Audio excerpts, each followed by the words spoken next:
Hello, Garland Nixon here, and we're hanging out with Peter Erickson from Conversations Among the Ruins. Let's talk.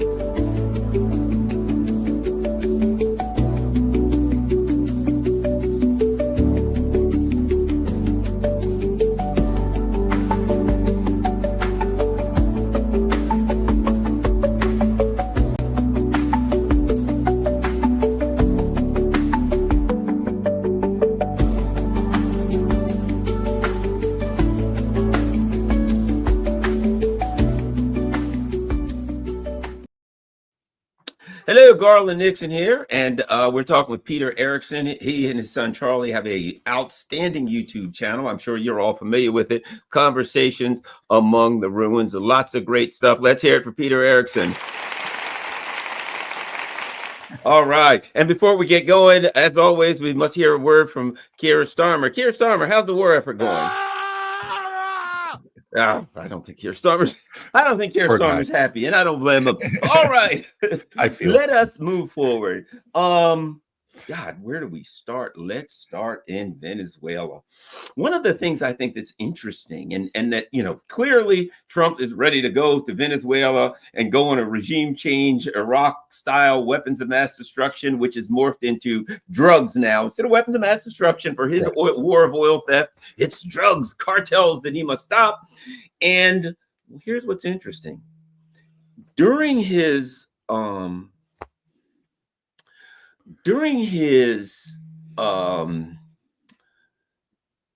threats against Iran in the Magosphere, there was, whoa, time out. We didn't bargain for that. Oh, wait, no, we don't want any more regime change wars. He started getting the heat. Marjorie Taylor Greene, she was starting to, mouth off a little bit, and you could see the Magosphere wasn't happy with that. Now he's like, yes, we'll lie our way into a regime change war and steal the oil. And it's starting in the Magosphere, I'm calling that, are like, oh, time out.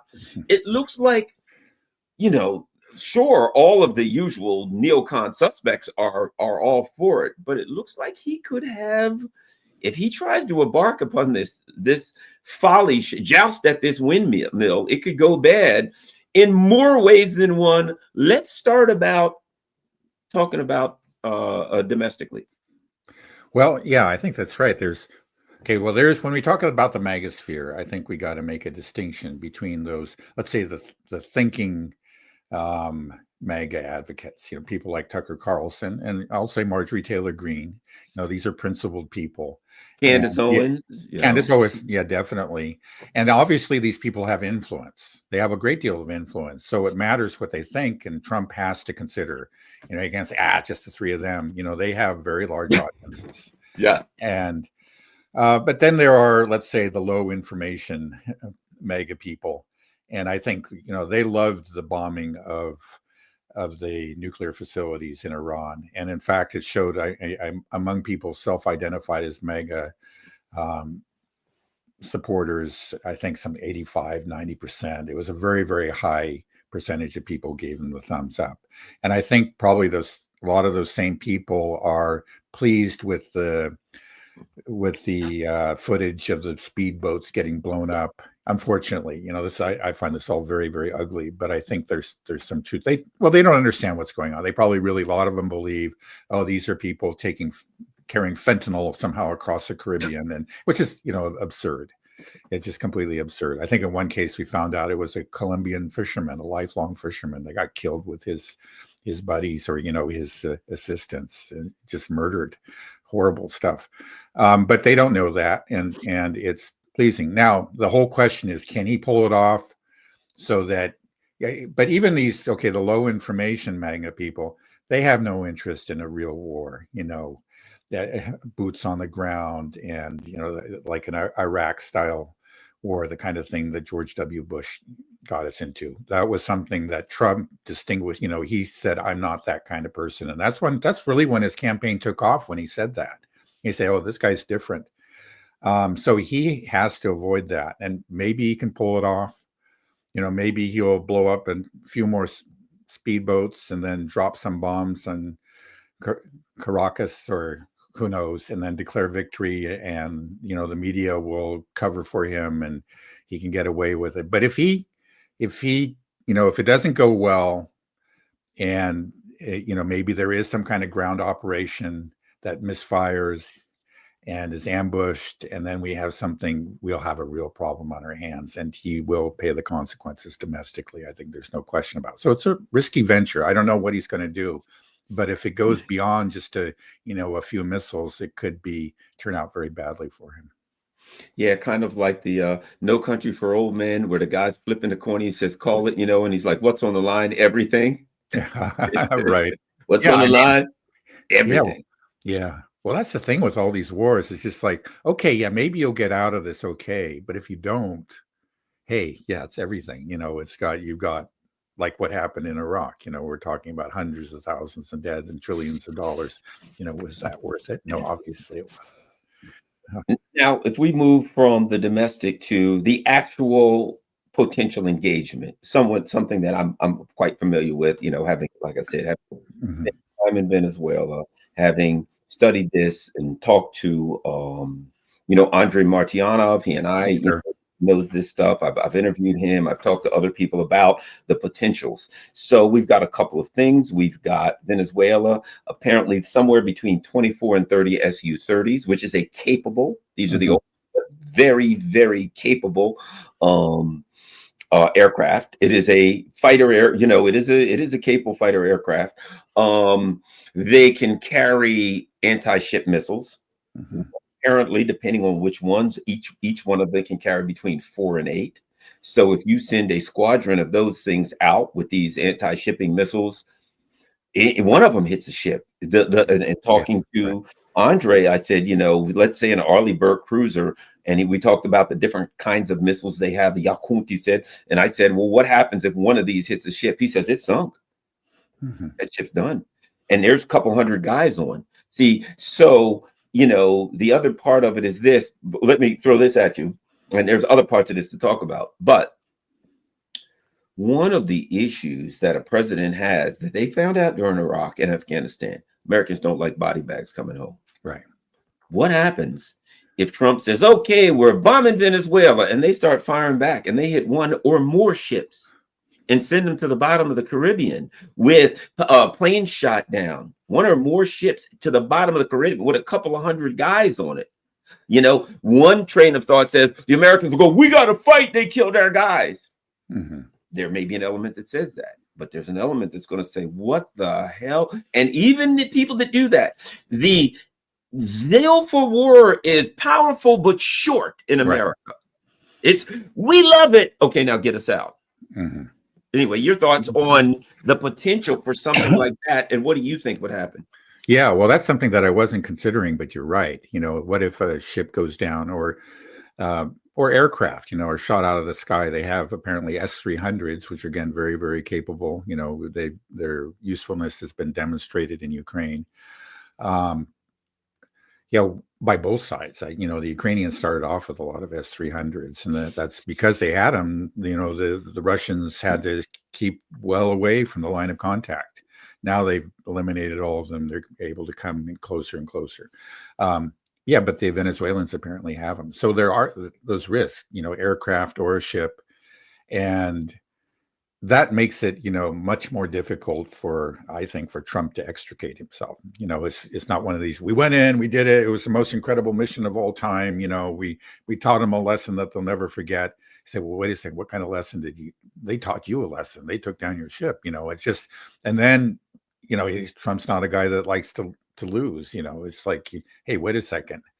And he may at that point be convinced, maybe, to actually to involve U.S. forces further and in a kind of ground campaign that could be really disastrous. Again, this is jungle. It's hilly. This is a nightmare for any invading ground force. And better than I do, what the Venezuelans could do to any invading ground force. It's risky. That's true. I mean, even if you do stand off, There are those ships out there, and I don't know what they have, but I trust Martianov that he does know something about what they have. These Su-30s, yeah, what they got probably better than an F-16. They can do quite a bit, and yeah, then he's in a fix. Now it's interesting that he hasn't done anything yet. He's been out there for a long time, but it sure seems like something's going to happen. What I've heard is yet another carrier task force is heading towards there. More of these assets are being deployed within the region, on nearby islands on Trinidad and Tobago right now. It seems like something is about to take place. And I don't know, there was a time, very foolishly, like before the Iraq war, when I kind of thought, well, these guys must know what they're doing.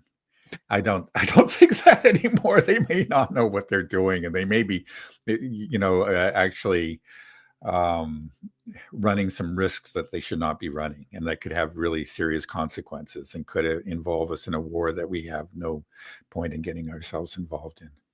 And it seems to me that they've already had a general that resigned. Based on the action. So now, and think about this worst case scenario. Oh, we're going to attack it. A ship gets blown up, things get shot down, and generals say, I'm retired, I'm resigned. And why are you resigned? I told these people not to do this. Right. That would be extremely disastrous to have military people saying, I told them not to do that. I don't want this on my back. I'm resigning. This was foolish. And you're losing a conflict. Right. I wish we had more generals like that general. Yeah, I've heard that. He said that, wait a second, what is this? He couldn't see any kind of convincing rationale for an attack on Venezuela. And that's, we're not getting the details, but that's apparently what happened. And I wish we would have more people like that. Maybe there are others. There was recently that really weird conference or that Hegseth put together where he and Trump just gave really lousy speeches to a bunch of stone-faced, generals and admirals that had I think they spent $100 million like getting all these people together in one place to listen to these stupid speeches. And a lot of them said off the record, they could have sent me an email, and I could have not read it because there wasn't anything worth right there. So I'm sure there are a lot of generals, that are just on the edge. I guess, unfortunately, so much of these people have proved to be just careerists. And they rise to the top because they know to keep out of trouble. They're just thinking about that pension, and that lucrative career is, working for the lobbyists and all that kind of thing. But I sure hope that, that again, there's that one general, I forget his name, that others will follow. And that would be, a very positive development. That's all I can say. And it would be bad for Trump. Yeah, and this would be much closer to Vietnam than it would be to, say, people are saying Iraq, more close to Vietnam for a number of reasons. Number one, as I got the book right here, People's War, People's Army, the Viet Cong Insurrection Manual for Undeveloped Countries by General Vo Nguyen Diap, right? The guy who defeated the French, talking about how he defeated the French. But a big part of it is, and one of our beloved viewers just posted exactly what I was getting at, and that is when people feel that they're fighting for a just cause. Right. You got a problem. In Iraq, the people weren't all that thrilled with Saddam anyway. Right. So you took it out and you didn't have people like, yay, things are great here. We love, but they had some level of stability, but it wasn't thrilled with Saddam by any stretch of the imagination because he was originally put in place by the CIA. But here's the thing about it. You have people who are dedicated to what they'll use the term, the revolution, the Bolivarian revolution. You have people who are dedicated all across the country by millions and millions and millions. People forget the so-called Bay of Piglets invasion. What happened? Which people are talking about now. What happened? They dropped a bunch of mercenaries off to come into the beach. And my understanding, it was somewhere between 60 and 120 of them. I don't have the exact number, but they were going to come ashore. And this is the part that's amazing. Somehow make their way to the presidential palace. I love that. It's a great plan. And however they did that, they were going to kidnap or dispose of Maduro. The government's overthrown. There we go. The problem was, as they were heading to shore, there was a bunch of fishermen. And in Venezuela, those fishermen are armed to the teeth. Mm-hmm. And the fishermen then pulled out their AK-47s and lit them up and took the rest of them. So my point being, that's Venezuela. Right. The people are in the what do they call it? Not the resistance. They call themselves the militia. Mm-hmm. Millions of people. They've armed them. And you show up, you're not looking for the army. You know, it's like I remember riding, we're going out to this town or that town, and they had us in these vans, and they had, you know, army in front of us and in back of us, and police in front of us, and, you know, like a protection, whatever. And we're riding through. And as you're riding from this town to that town, it's not like there was a flat spot. You're going down this mountain. Mm-hmm. And up this mountain, and there's jungles hanging over the side of the mountains, and there's mountains, and there's hills, and there's rainbows, and there's clouds everywhere. When you go from town to town, when you go from this point to that point, you're going through passes and mountains. And if you are moving militarily, you are in one long kill zone. Right. That's all you're in. If you go from town to town, you're in a kill zone in Caracas. It is a city in the mountains. I remember we went to this one place in Caracas, and they said, we're going to this restaurant. We got onto this, whatever you call it, like they have at the ski resorts, that lifts you. Mm-hmm. You're in the city of Caracas. Lifts you. You go way up the side of this cliff. I mean, like a Wile E. Coyote Roadrunner kind of cliff. Yeah. You're way up of that. God knows if you're thousands of feet up. And then there you go. There's a hotel. There's other things and you're looking over the side.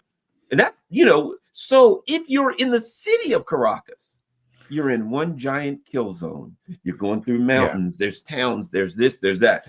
The last place on earth I'd want to be if I were a soldier and the people there were angry because I was trying to overthrow their country is Venezuela. You will be cut to ribbons. There's no way you could possibly see where everybody, the millions of armed civilians are going to be. And their mentality is, we will fight for our revolution, and they're happy to tell you. Right. Yeah, no, that ain't no place to be. Yeah. And, you know, maybe, just maybe, the U.S. military understands this to some extent. And what it seems to me, you know, look, those boats have been out there off the coast for weeks now. And I think that the idea is, their hope was, their plan A was that, you know, we create this pressure, we put the bounty on Maduro's head, and, you know, we have our assets there, you know, we tell them now's the time. And they want to see it happen, you know, internally. So they don't have to you know, muddy their own hands here. That would be ideal. But it doesn't seem to be working, at least not far. Nothing's happened, right? You know, I think maybe they, as often happens, they talk to certain people, like this woman who won the Nobel Peace Prize, and they tell you, oh yeah, all the Venezuelans are just ready for the Americans to come. They're just, you know, you say the word and they'll rise up, and perhaps that's what they believed, you know, but nothing's happened, and we'll see, you know, eventually they may go to plan B, which may force them into plan C, and then we'll have a huge, you know, a disaster on our hands.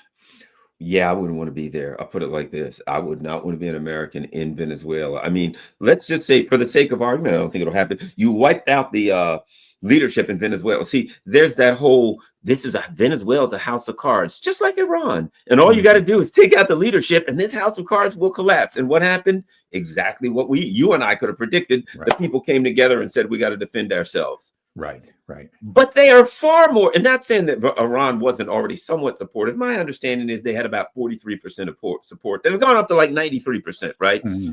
When it comes to Venezuela, the revolution, the masses, which are the Black and indigenous people, the mixed of which is, I'll put it like this: about 60% are Chavistas, 60 to 64% they get, you know, are the Chavistas, right? But you got another 10% that the only reason they don't support Maduro is because they're communists and they think he's too far to the right. So they're ready to fight even more than the other 60%. Armed struggle is their game plan, right? So you got another 25% or so that are the but let me tell you like this: not even that. You've got opposition. I met with some of the opposition people. Mm-hmm. part of the opposition, even the right-wing opposition, their position is no, no, no, we don't want an invasion. We believe that through convincing people of our cause and using our current system, we can win. I mean, they're opposition, but they're reasonable opposition. I met with them, with some of them, right? They're leaders. And so you've still got, I don't know what percentage that is not for an invasion. So when you start saying what percentage of Venezuelans are in favor of the U.S. coming in, you're lucky if you got 15% or something, maybe 20, maybe less. That ain't going to get it done. Right. And I'm sure that some of those people who think that maybe they support whatever the U.S. is going to do, when they see their fellow citizens being killed. I know this happened in Iran. You know, there are some people there who were diehard opponents of the Iranian government. But when they saw those, apartment blocks taken out, and there's one atrocity after another, they said, give me a gun, or let me push the button on that missile. I'm joining the army. Sign me up. And I'm sure that would happen in Venezuela too. Those people that were, are leaning towards the U.S. and even maybe, thinking that maybe they might favor some kind of intervention. If it really happens and they see the results, you may find them flipping to the other side, again, and say, hey, I'm a Venezuelan. I don't care. I don't like Maduro, but I'm fighting for him because this is my country. And you'll see the socialists from all over South America saying, oh, it's time for armed struggle against the imperialists. Everybody go to Venezuela. The imperialists are there and we're going to have our last, that South America. Yeah. That's coming. When I was there, you had people from all over South America there. I met with lots of them, and they were, I'll tell you one thing I remember. I was working with Sputnik, and all of these people were there, and who are you, whatever. And I showed them on my phone. I had the Sputnik app, and all of them were pulling out their phones, showing me, look, and they had Sputnik and they had RT. They loved Sputnik and RT, right? So there were all these socialists and communists from all over the place. What's his name was there? The guy from who was the run out in 2019 for Bolivia. I forget his name. Yeah, I know what you're talking about. Yeah, he was. All of them were there. But the bottom line was, they're all, yay, revolution. Their people will be all. You get to go and fight in Venezuela, and they will just fly in from all over, saying, "Now is our final chance. Now is our chance to have the showdown with the imperialists." Man, you wouldn't want to be a soldier there. Your life is going to be hanging on a limb. Now, let's move forward. Okay. Oh God, I hate to, but we got to do this. The ceasefire, where the fire has not been ceased. Yeah. Your thoughts on this? Right. Well, I think what we're seeing and what we're going to see into, at least the near future, maybe months, is a Lebanese style ceasefire. And what do I mean by that? Remember that went into effect at the end of last year, and it's technically still in effect, but the Israelis violate it every day. I mean, they violated it every single day. I think, according to at least one count, they've committed 3,400 violations. They have demolished during that time, during the ceasefire, 30,000 homes in southern Lebanon. They regularly bomb. They've killed approximately 300 people during that period of time.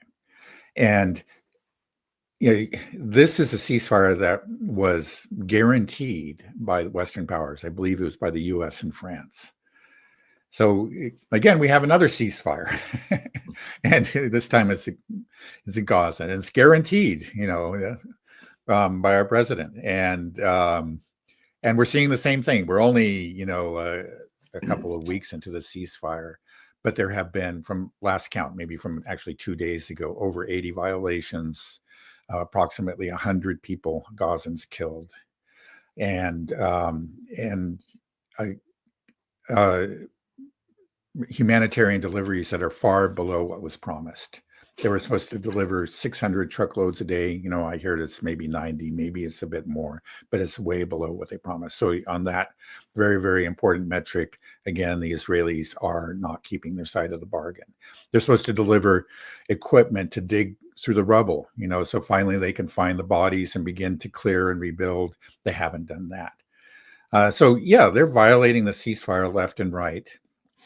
But it's the Israelis that are pretending that, the Hamas they haven't returned enough, the bodies that they promised that they would return to us. There are supposed to be 28 Israeli hostage remains that they were supposed to return. Now, they've returned about half of that from what I think the last count that I saw. But look, you just leveled the whole place. You stand there and you'll see rubble as far as the eye can see. You don't even, maybe you had, okay, this hostage or maybe a group of hostages in a basement on such and such street. You don't even know where such and such street is anymore. And if you find it, there's a pile of rubble, that's 50 feet high. And say, we'll do our best, but please, give us some time, give us some equipment. But they were trying to use that as an excuse. There was some incident in southern Gaza where the IDF claimed that one of their vehicles was attacked by some militiamen or soldiers that came out of a tunnel, and 2 IDF soldiers, again, were killed in this vehicle. And then they were going to seize upon that immediately. Netanyahu says, okay, we're cutting off, the ceasefire is over, we're going in. And then what happened? Well, actually, it seems that Trump stopped him. The Trump administration stopped him. So what we're seeing is that, okay, yeah, Trump is really invested in this, because according to him, this is the first time there's been peace in the region in 3,000 years. And, he's just this great historical figure, and he's really tied himself to this. So he wants to at least pretend that there's still a ceasefire. And so he doesn't want to have it officially ended, and have the Israelis go back in with their ground invasion of Gaza City and all that and start bombing, at the rate that they were before. But so he actually did, it appears, from everything that I've understood, again, reading the Israeli media, he stayed their hand. He prevented Netanyahu from pulling out of it entirely. But they're making, neither he nor Vance or any of the other people that he sent over there, and there's been a steady stream of them going to Israel, none of them have tried to call Israel to account on their violations. They just ignore it. They don't care. So it's basically they're being sent a message like up in Lebanon. You do what you want. Just don't, not quite like before. You can kill a few people a day, maybe even a dozen a day. It's okay. Like they did wipe out a family of 11 in just about a week ago. But don't get into 3 figures, maybe send a little bit more humanitarian aid and we can pretend that we have a ceasefire. That seems to be the arrangement. And unfortunately, that may go on for quite a while. I think you're right. I think the idea is we have a rhetorical ceasefire, right? We have the language of a ceasefire, but in practical application, there's been, it's like you're blasting the music and you turn it down to 1/4 volume. The music's still on, but it's only at 1/4 volume now. Okay, so they turned it down to a lower volume, but it's still going on, so that people won't complain about the noise as much, but they're still doing it. And might I add,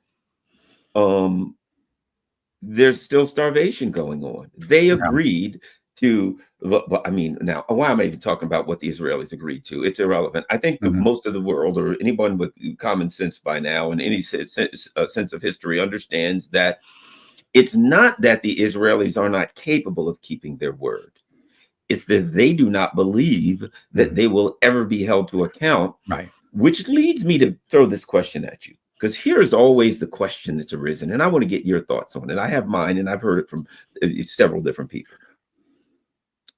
Is Israel an independent country that's controlling the United States, the dog wagging the tail? Or is Israel a cat's paw? Is Israel a proxy that is used by the United States so they can have plausible deniability for its unthinkable acts? Or some combination thereof? Yeah, I'm more in the former camp. I think that Israel in general is a liability to the U.S. and the region, that they would actually do better without Israel. And Israel is kind of an albatross around their necks. But it's actually, we've seen under Trump that there's limits to what the Israeli government can do. It's kind of funny that's actually under Trump where we've at least seen at certain moments He has actually put his foot down and told Netanyahu, "Nah, you can't do that." I don't want to make too much about it because we're talking about more tactical things. It's just like, the timing is not right or whatever. Unfortunately, we have a government of dedicated Zionists, and they are dedicated to the Zionist project, the expansionist project, the Greater Israel project. I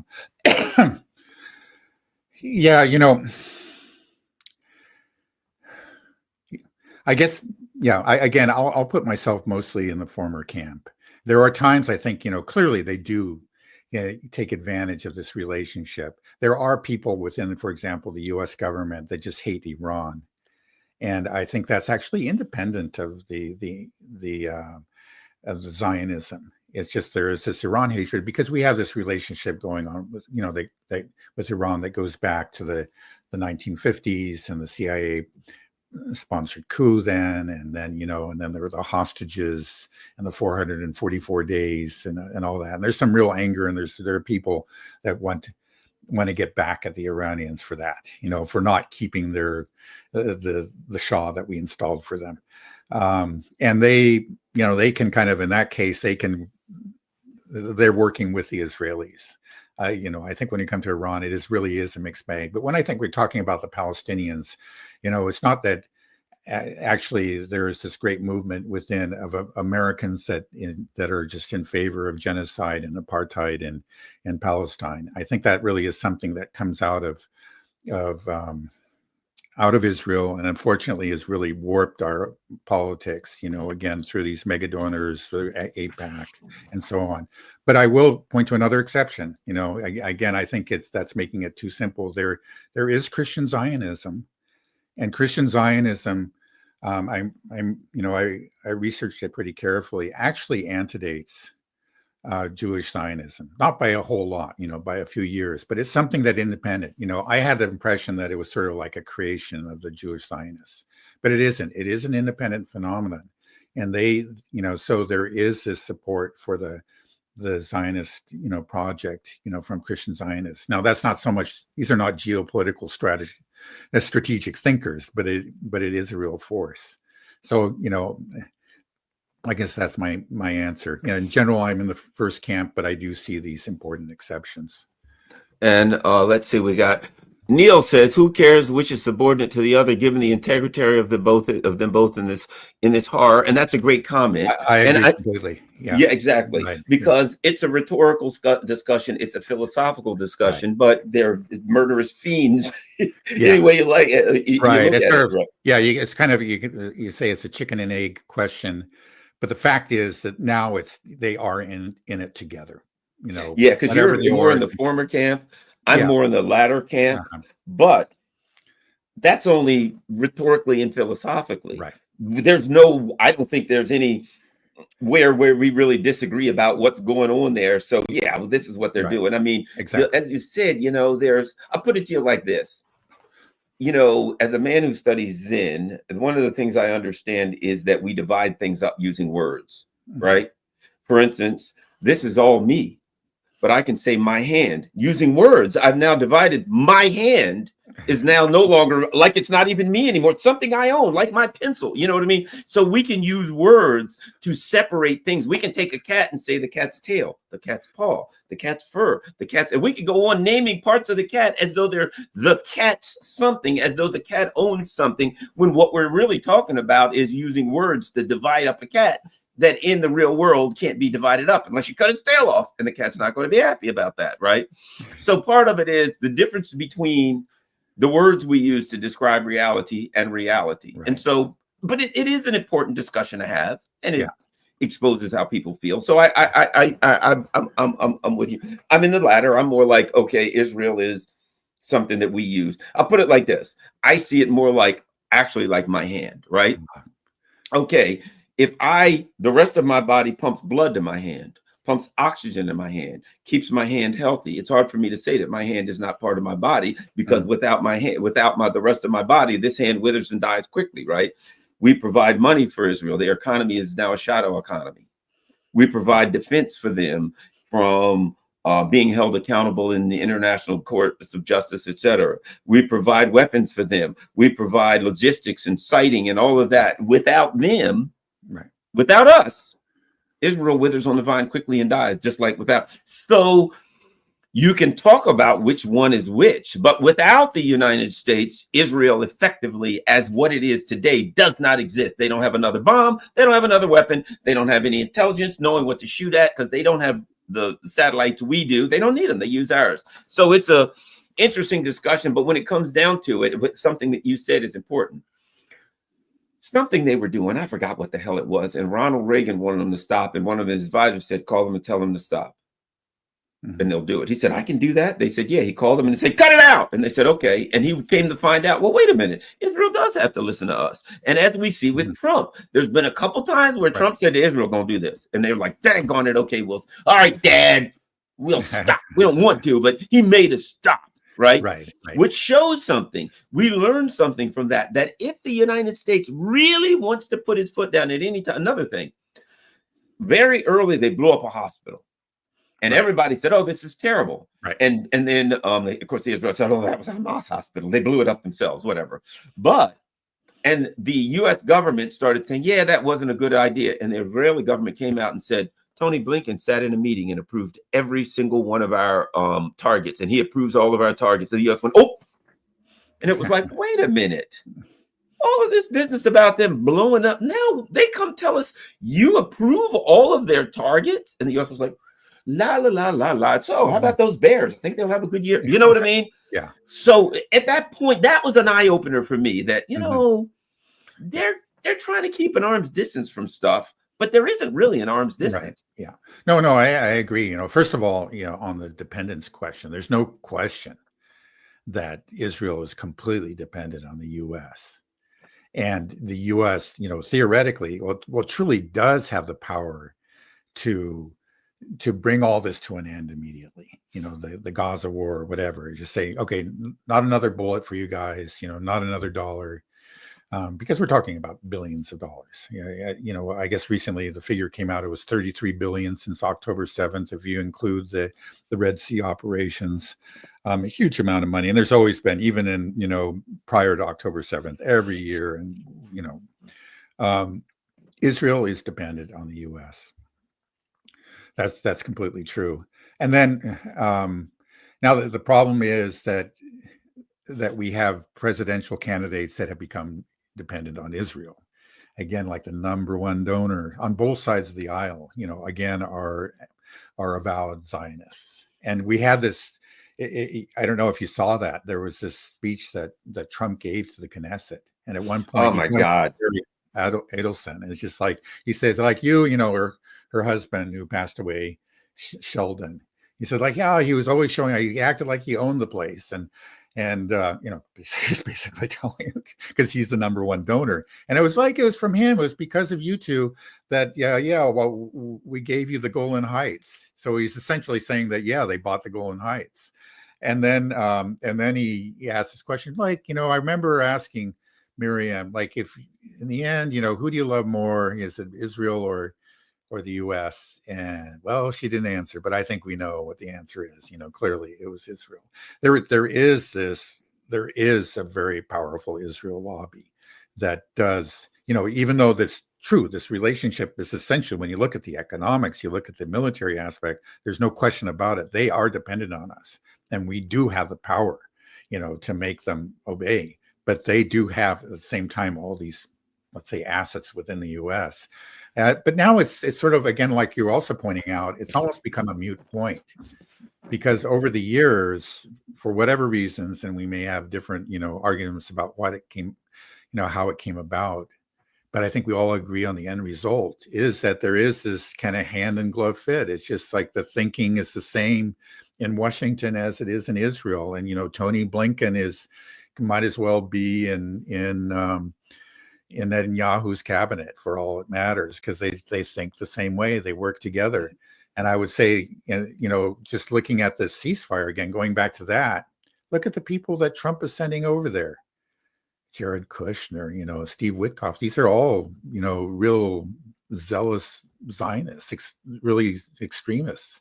And these are the people that are overseeing the ceasefire. These is our guys. There's just no difference between the two of them at this point. For whatever reason, they're all working together at this point. I don't disagree. Yeah, I'm with you. The difference, I think now there's a difference, and that is that the cat's out of the bag. When you talk to people, there are people in the chat right now talking about the Epstein list. People understand about the Epstein list and the leverage, shall we say, that exists as a result of the list. And now, you've got Virginia Giuffre's book coming out. People are looking at that saying, oh my God, these people are pigs. They're choking young girls and raping them and everything else. And we're seeing this. You've got the Charlie Kirk killing, which God knows if the official story makes any sense, then I'm Bibi Netanyahu, for God's sake. Yeah. And you have a time which is interesting where the curtain is pulled back. I think that the future for Israel looks bleak, because now that the curtain's pulled back, you got a lot. People aren't just, what's going on with this Israel. You have a lot of people that really hate Israel, don't like Zionism, and in fact, Judaism worldwide is taking one. To say it's taken a PR hit would be charitable. Yeah. No, there's no question about it. That's they may be all powerful at the present time. The Zionists, whether we're talking about of whatever stripe, if they're American, they're in the U.S., they're in Israel, they're Jewish, they're secular, they're Christian, or whatever. They seem to be all powerful, but I think their days are numbered. And that is that, like you said, the curtain's been pulled, and people have seen it, and that's what the polls show. That's what the polls show. I was just reading about Mamdani. Did I say that right? I'm just terrible with names sometimes. Who is running for the office of mayor of New York, and he has been derided as a fringe figure, and Cuomo, who is opposing him, keeps on going after Israel. And I think this may have even been, this was a mainstream, may have even been the New York Times. They said that actually, things have changed, and these guys don't understand it. Mamdani, he is mainstream in a place like New York. This anti-Israel, anti-Zionist position is mainstream, is popular. It's popular among many Jews in New York. And Cuomo just doesn't understand it, because that's what they always say. You just destroy the opposition. You say he's not sufficiently, loyal to Israel. He has some connection to the Palestinians, and you've torpedoed his campaign. It's all over. And he keeps on pressing that button, and it's not working. Things have changed. Of course, New York's kind of exceptional, but I think it's a harbinger of what's to come, because that, again, is what the polls show. There's been a sea change, and it's across the political spectrum. It's catching up on the right now, too. So you have people like Candace Owens, who they're making huge, and Tucker Carlson, they're making real inroads and getting people to ask questions and to see things they never saw before. It's just that Israel used to always be a part of being a conservative. You might have your American flag, but you also had your Israeli flag. I'm here in Tennessee. I used to see those a lot, and you still see them. But there's a change, even in places like this. People are waking up and saying, wait a second, this is not what I thought it was. And I think that, I hope it happens sooner rather than later, that we really have some kind of political and cultural revolution here. But I think it's going to happen at some point in my lifetime. I think you're right. Now, this is I think a significant event. A really significant event was the Charlie Kirk assassination. Yeah. Well, not the assassination, but everything has been coming up ever since. We're like, what the? And as I said, my background, former law enforcement, former investigator. Right. I look at these things with a jaundiced eye when someone says, oh, I think somebody's up to no good, or, oh, there's some kind of conspiracy. I've seen that in times when I was doing investigations, and then ultimately I'm like, nah, this was just a murder, right? Right. I ain't saying that now. I'm looking like I've never seen anything like, oh, you got to be kidding me. Yeah. My thought is this. I wouldn't want to be on the prosecution team. all you got to prove is reasonable doubt in 1 or 12 people. I see no path to a finding of guilty in this case. Anyway, I'm just going to throw this out to you. Your thoughts on this Charlie Kirk case from whatever angles you want to approach it. Yeah, well, I think it's huge. And I actually get this a lot from my son, Charlie, because he's followed this more closely than I have. And also he has connections, like, he grew up here in East Tennessee, and everybody here is a gun nut. And, right. And he is hearing from them, things that he never heard before. Like this isn't adding up. One thing about gun nuts, they understand, you say, well, this had to be a whatever, I can't see, I don't know anything about guns. I grew up in Berkeley, California, but so it's just, but they do. And they say, wait, that doesn't make sense. And, they do listen to people like Candace Owens and Tucker Carlson, and it's having a huge impact. Maybe this Charlie Kirk, you would never have, imagined it, that this would be the thing that really kind of, for so many people, finally tore the veil, just exposed to them what was really going on beyond the scenes, because we started to get these rumors. There were more than rumors. So we got reports from Max Blumenthal, who did some very excellent work, actually has his contacts within the Trump administration, and is saying that, there was real friction between Charlie Kirk and his Israeli donors. And there were some ugly scenes.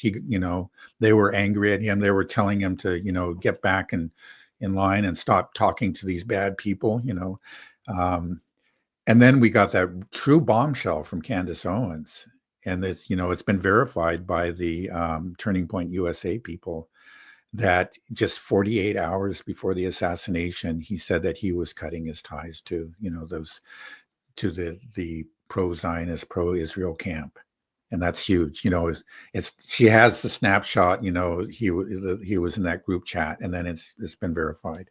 And I think that sent shockwaves, just through the, in particular through the conservative world. And I think the repercussions, again, things don't change as fast as we want them to, but the ground is moving under the, the feet of the establishment now.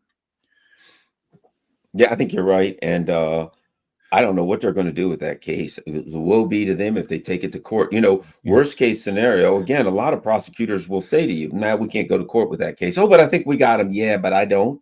And if we charge the person and we lose it, even if we know they did it, you got two things. You got, number one, you got double jeopardy. You can't charge them again. Even if all the evidence comes out the next day, you can't charge them again, number one. Number two, even though you say, but I know they did it, the family's going to say, well, now that we know that guy didn't do it, which of course he's been acquitted, that doesn't mean he didn't do it. But the family of this guy who just murdered somebody in their family was murdered. They're going to say, we want you to go search out and find out who the real killer is. Well, you may already know who the real killer is, but because you charged him without enough evidence, he walked. But they're going to be screaming, you have to keep investigating. And what are you going to say to them? Well, we can't really, because even if we find out information that this guy did it and we're pretty sure he did, he's free now, because we can't come back and charge him a second time because he's been acquitted. The ultimate debacle would be, imagine if they take this guy to court, because apparently he's saying I didn't do it. And it's not a hard case to defend. Mm-hmm. And they say, for God's sake, I can't take this gun apart. I don't know what you're talking about. Mm-hmm. Show me this video. This is him. This is my client. Yeah. You got a gun taken apart with a scope. Show me in this video where he's got any of those coming off the roof. Oh, no, he doesn't. It wasn't him. Oh, by the way, 30-06 round. I've got all these experts to show that there ain't no way in hell you get shot in the neck with a 30-06. Even if you're a bear, it's going to keep going and take half your head off. Case is dropped. Then what? At that point, he said he didn't do it. They've really backed themselves into a corner with saying that it was this guy. Yeah, no, it looks like a disaster in the making. And then, even what, like you say, maybe there isn't a conspiracy on part of the prosecutors or whatever. They weren't trying to frame him. They just messed up the case, and then he walked, and then because of double jeopardy, they can't even do it right. People aren't going to stand that. They're already very suspicious. For good reason. They're very skeptical of what the authorities have to say. That's another one of the real huge changes that have taken place in the U.S. over the last couple of decades. It's actually something that goes all the way back to like the 1960s. There's been a steady drop in legitimacy, but it's really accelerating now. And this is going to, this is going to be another blow, this and a very serious blow to the legitimacy of the government. It looks like they're not going to be able to avoid it, whatever they do. There are real problems with the case. I'm not saying I know who did it or anything. I have no idea, right, to be honest. And then maybe Israel wasn't involved at all. But regardless of that, they have been exposed. That this relationship, this fact, this Charlie Kirk, who's an idol of so many young conservatives, said shortly before he's assassinated, "I'm cutting my ties to the pro-Israel camp," and that in itself is huge. Even if Israel had nothing to do with this assassination, just if that has come out as a result of this assassination, and that again is just going to echo into the future. We're going to see that there are going to be repercussions all around. And at this point, I don't think it really matters whether or not the Israelis or the CIA or some billionaire Zionist had him rubbed out, which seems almost likely at this point. But let's just say for the sake of the matter, it doesn't. And here's why it doesn't matter. Because the court of public opinion has decided that that's what it is. Right. The court of public opinion now, I mean, I watch all these shows online. I talk to people and they're all like, Israelis killed him. You know what I mean? Yeah. Intel just rubbed them out. Ooh, did you see this? A plane from some rich Zionist took off 12 minutes after, turned off his transponder. And I'm like, yeah, apparently that did happen. Come on, Garland. Hey, I ain't trying to say, but yeah, it's the court of public opinion has clearly ruled, we find the suspects, Benjamin Netanyahu, guilty of all charges. Right. So, well, let me throw this at you because we got a few more minutes. Okay. Not many. EU, the latest. We're going to take all the money out of Brussels and we're going to give it to Ukraine because, I don't know, Zelensky's, maybe he's running short of a certain substance that he likes to sniff on. Whatever the case may be, that seems to have fallen apart. What do you think of the European leadership at this point? I don't know. I mean, it almost seems like something out of a bad comedy, but but the thing is that we have to extend that to our own leadership. I mean, the whole thing is just really, and sometimes, I have to pinch myself and say, is this really happening? Yeah, they've wanted to seize that. I guess there's 300 billion in frozen assets. Well, they're talking about like seizing half of them. Yeah. Well, okay. They said originally 300 and some billion. Yeah. Then they said it was 240 billion. Then they said it was 104. You can look it up. And so the number keeps changing and going down, which leads me to believe that it's possible. One of the reasons they don't want this war to end amongst many is somebody who may actually pull out. They may bring in an actuary who'll count. Yeah. Let's see. Where's the 300 billion? Well, we might have borrowed a few. I've heard that theory. It might be true. I don't know. Maybe I have too much faith in financial institutions, but it seems like we're talking about that, in Belgium. What is that? The Euroclear or something. I think that's where most of it is held. It's hard for me to believe that they wouldn't have like regular audits and so forth, by third-party institutions, and they'd have to. So it's, again, maybe I'm too trusting, but I think like that would be hard to do. I don't know why the number's going down. Maybe you're right. I've been proven wrong. I've had too much trust in public institutions in the past. But in any case, yeah, they've been talking about this from, I think, almost day one. It's like, or, ever since they've been frozen, there have been people insisting that would be transferred to the Ukrainians. And the problem is that it's illegal. It's a theft. It's just everybody knows it is. So they have to. They've been racking their brains trying to come up with some crazy scheme so that so that they could pretend that they haven't committed theft. But everybody knows they had, and the Belgians above all. So I think just the Belgian prime minister, I think just today was saying, basically, guys, hey, this is a problem. We could all get in trouble if you steal this money. If you're going to do it, look, I'm just a mere little, Belgian prime minister, tiny little country in Europe, and you big guys like Germany. I know that my voice is very small, but if you're going to steal this money, let's at least agree that we'll share in the penalties. It's just like, if there's a case brought at an international court, like probably somewhere outside of Europe, a place like Hong Kong, understand, there could be real consequences. I guess, like European assets really could be seized.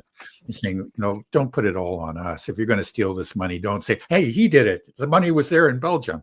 We'll have to be in this together. It's really funny, but I think one thing it shows is you could say the desperation.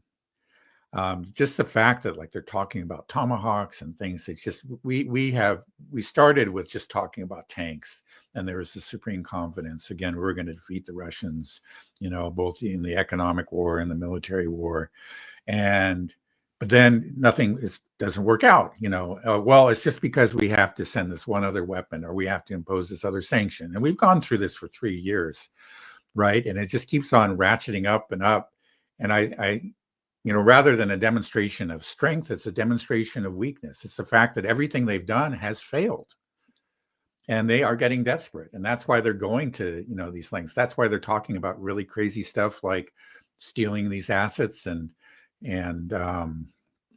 sending tomahawks to Ukraine. Yeah. Well, what's interesting is the Belgians basically said, hey, we're the ones holding the money. Yeah. So if this thing goes bad, we got to pay it all back. Yeah. So if we're going to do this, we'll agree and we'll do something in writing that if it goes bad, we'll all pay it back, not just us. Right. And that's when the rest of the Europeans said, nah, never mind. Well, that's telling, isn't it? That's rather no. They know they're stealing it. Yeah, we want to do this, but you're the only little old Belgium. Let's all do this crime. Yeah. But if we're caught and one of us has to go to jail, it's just going to be you. And the Belgians are like, we can't afford that. So that's all that has once again fallen apart. It just appears to me, now I'm seeing something, let's see, meeting between Russian and the U.S. presidential envoys to be held in Miami on October 25th. Kirill Dmitriev, he's a money guy. It seems to me, I'll put it to you like this.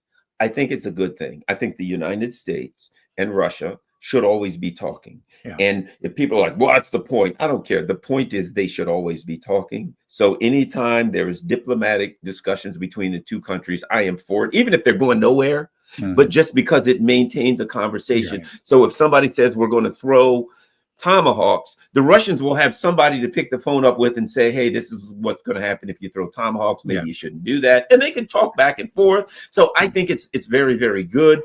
But I do think now a lot of people on most sides realize, whether they won't even say it in DC. Well, Trump says it sometimes. And then he, said something else about, the Ukrainians could win and take Crimea or something. But this is going to be settled on the battlefield. And at some point, the Russians are going to say, yeah, it looks like we're taking Odessa. And the French will go bananas. No, you can't do that. And the Russians will say, well, you and whose army is going to stop us? And I think that everybody realized that's where we're coming to. Yeah, no, I agree. I think that's what we're looking at. And again, the French can't do anything about it. The Brits won't be able to do anything. The Europeans in general can't do anything about it. And their hope is that they can draw the Americans in. The Americans can do something about it, but I don't, again, for Trump, for all his flaws, I don't think he will go there. And, again, we've talked at the very beginning of this conversation, we started talking about the mega base. I think that would be very unpopular all around. So it's going to be, but the thing is, you just never know for sure. I mean, you just can't be completely confident about anything when it comes to Trump and these crazies in Europe and the crazies that surround Trump. So it's going to be scary. It may be the Odessa moment, where we're just, I may have to stay up praying all night and, hope that we see the dawn or whatever. Yeah, hoping that the next flash of light you see is the moon coming up in the east, right? Not, a mushroom. Right. But I don't know. I'm optimistic. I have confidence that what we're looking at is a world that's changing. We're looking at an empire that, to me, the empire, it's like Ukraine. And I always like to use this analogy when you're playing chess and you get to a point where you look at it and everybody knows the game's over and you're like, well, I could move here. But if I do that, he'll do that and that, checkmate me. Okay, I can move there. Ooh, that's a quicker checkmate. Yeah. How about that? Ooh. And you sit down and you read the board and you say, this game is over. Yeah. There are still moves that can be made. Right. But the outcome is inevitable. Or the old saying, some guy gets punched in a bar, wham, and you see it and he's unconscious. And he just goes down and hits the ground. Then the term is he was out on his feet. Everybody knows the guy appears to be standing. He's unconscious and he's going to hit the ground, right? And I think that's where Ukraine is. I think that's where this conflict is. It's down on its feet. Everybody knows there's still tomahawks could potentially be thrown. Missiles could be fired at Russia. More tanks could be sent to Ukraine. There's all kinds of things that could be done. Right. Yes. Which may prolong the conflict, but it's not going to change the outcome. Yeah. Checkmate. Yeah. Is inevitable. It's Mr. Anderson. I always like to say when I say inevitable, I like to use my matrix, Mr. Anderson. My name is Neil. Anyway, your thoughts on the whole, what do you think about Zelensky and his so-called hold on power? I think he's a nothing but my opinion is he is nothing but an MI6 puppet. He is an MI6 creation, and that when you hear him, you hear the voice of MI6, of British imperialism, of the crown. Well, I might disagree with you a bit on that, kind of like with Palestine. I think that there is a little bit more agency there, that he is a product of Ukraine. But again, it's sort of like when you look at it structurally, you see that just like, Israel is completely dependent on the U.S., Ukraine is entirely dependent on the U.S. The Europeans really can't replace the Americans. And it's if we wanted to end this, we could end it. It's the same thing as like in Palestine. We could just simply say, and we could even tell the British, because the British are to a great extent dependent on us. It's like, hey, it's over. You don't have the Starlinks anymore. We're not going to provide you with the satellite data. We're cutting off the flow of arms. The whole thing would be over in a matter of a couple of weeks. It really would be. And the only reason they're still in the fight is that we are providing them with all this intelligence and planning and weapons. And, that's the reason that they're still there, that they're still, on their feet. But, I think within that world of Ukraine, within that political world, Zelensky is very skilled, proven himself to be a real survivor. And he has been working. That's one thing that he's been doing almost ever since he was elected, is that he has been shutting down the opposition. And he's doing it to the stage. Just a few days ago, I think he got rid of the mayor of Odessa, for example, again, because this person wasn't sufficiently loyal. He's always cleaning house. I don't think anybody needs to tell him to do that. It's just that he's interested in his own power. But he also, he's got to know at some point that, it is MI6, it is the CIA, that are in one sense, they're the backstop that are, keeping me in power. Now, what he can do is make sure that, okay, he doesn't have any opposition. So it'll make it harder for the MI6 or the CIA to replace him with somebody else. Now, at some point, they may just do that. They'll find somebody and replace him. But I think he's going to make it hard for him. He does have some room for maneuver in there. Yeah, I think he has some room for maneuver. He has an overall mission, right? But within the context of the mission that they want him to do, he can push back at times. He has some leverage against them. But I think the problem with that leverage is this. As long as the conflict is going on, he has leverage. he knows things that they wouldn't want to give out. For number one, he could tell everything. But if the conflict ends for him, that leverage turns into, he knows too much. He becomes a liability. So as long as the conflict is going on, he has a certain amount of leverage because he could say things. And they've told their people at home, he's the great defender of democracy for the world. And he's the blah, blah, blah. Okay. But the day this thing ends, he knows too much. And I suspect that he's got, like, my understanding is MI6 and or French. And I'm sure that they have instructions. The day the conflict ends, I think your mission as a protector is no longer exactly the same mission, if you know what I'm getting at. Right. Yeah, I think I heard basically the Palace Guard was French, or maybe French and British. Yeah, I think I heard something similar.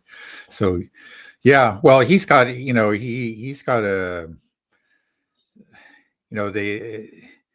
they could come at him from a lot, or there are different people that might come at him. It's not just, the British and the French or the Americans, but then he's got the ultra nationalists within Ukraine too, and he's got to keep them satisfied. So it's, I don't envy the guy. At the end, this is going to end, and it's not going to be pretty for him. Really, it's going to be. He may get out of Ukraine and end up in Miami or Italy or whatever. He's got properties all over the place apparently, but he may, like Stefan Bandera. He may end up with a bullet in his brain years afterwards, and who knows who fired it. He's got a lot of enemies. Yeah, I think one day we'll wake up and you'll hear those darn Russians fired a hypersonic missile right at his house. Imagine that. They fired 10 Oreshniks, and it was the Russians that took him out. Those darn Russians. We always knew they were going to do that. Yeah, no doubt about it. I think I'll just put it like this: to use this term as a noun, I think there's a great possibility that he gets Charlie Kirked.